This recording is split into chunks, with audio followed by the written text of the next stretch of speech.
If you've been seeing buzz about Refine AI, the open source React-based framework promising to speed up web app development, I had to test if it really works as advertised. I built a small admin dashboard project using it, and here's what I found. Refine AI focuses on rapid CRUD, or create, read, update, delete generation, API integration, and UI automation. You connect your backend, and it basically scaffolds out data tables, forms, and routing logic, saving tons of setup time. It is developer-focused, not a no-code tool, so you still use TypeScript, React, and hooks. The claim is that it reduces repetitive coding, improves structure, and helps you go from zero to MVP fast. Honestly, that's true.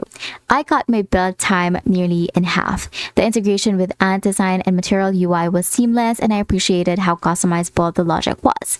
The flaws: the documentation can feel scattered, and debugging auto-generation code can take some time getting used to. Also, new devs might find it overwhelming at first glance. Still, Refine AI is incredibly powerful for developers who want to build fast but maintain control. Not hype, just a hidden gem for serious React devs. And that is my review for Refine AI.